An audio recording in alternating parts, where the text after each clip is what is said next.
Hey, everybody, we are back. It is week 2, episode 2.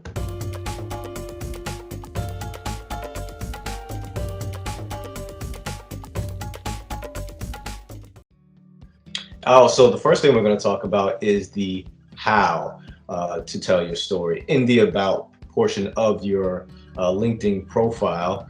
We recommend you use the Pixar formula. That is what we mentioned earlier. It is the go-to formula to tell the story best way possible. Kind of your easy ABC 1, 2, 3 type situation that definitely gets your point across.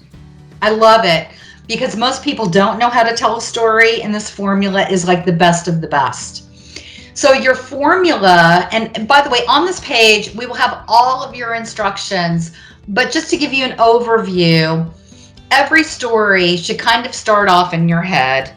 Once upon a time, I was a little girl. I was 6 years old. It was a very, very cold winter in Southern California.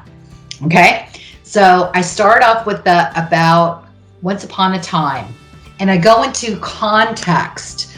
Context is where, when. It gives everybody kind of a feeling and a visual. As soon as I said I was 6 years old, you were already thinking I was some little pipsqueak, right? As soon as I said it was a very cold winter in Southern California, you're thinking, okay, it was like 65 degrees, lady. Exactly.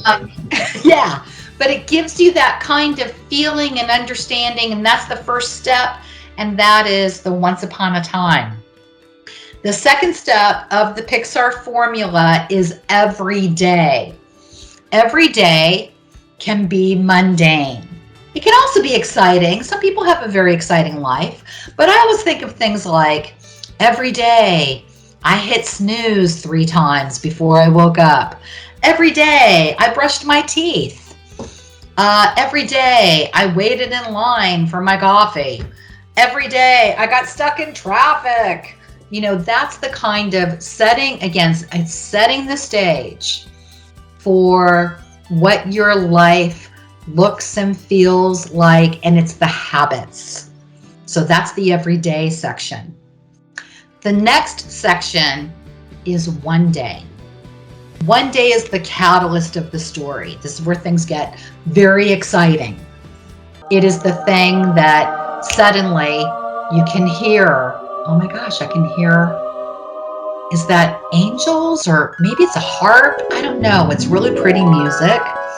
But it's where all of a sudden, you know, the elevator opens and you see that other person who is going to help you in your career.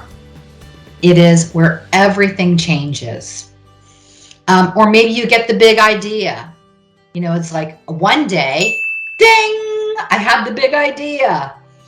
And that's the beginning of the Pixar formula. Now, Anthony, why don't you take us through the next 3 steps of the Pixar formula? The next 3 steps, so I'll start with the first one, is because of that. That's your improvement. So because of that, I became stronger in the gym, right? Because of that, I became a better leader, right? The next step after that is because of that again. This is your super improvement. Because of that, I became in charge of a company. I became the CEO. I became the leader of this, commander of this ship, right? For those of you in the military and the Navy. And then finally, it's until finally. And so that's where you see the results. The results were you had a successful career, you was able to retire, right? Or you had a successful experience and now you are maybe happier. Maybe you were shooting forward to be in a better space mentally. Everything doesn't have to be like a physical result. It could be a mental one as well. And so that's what we're shooting for with those next 3 ones. Remember, because of that, that's your improvement. Because of that, again, that's your super improvement. And then until finally, which is your result.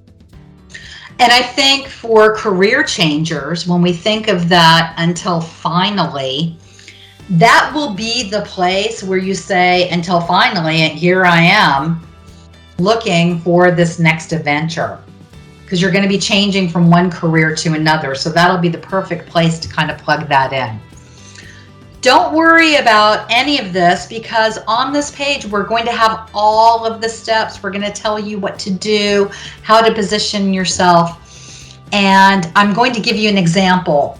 So one of our clients, she loved to sing. As a little girl, she loved to sing. And, every day she would practice her scales. Oh my goodness.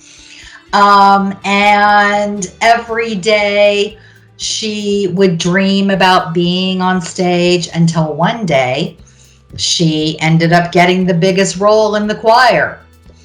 And so because of that, she always wanted to work in music.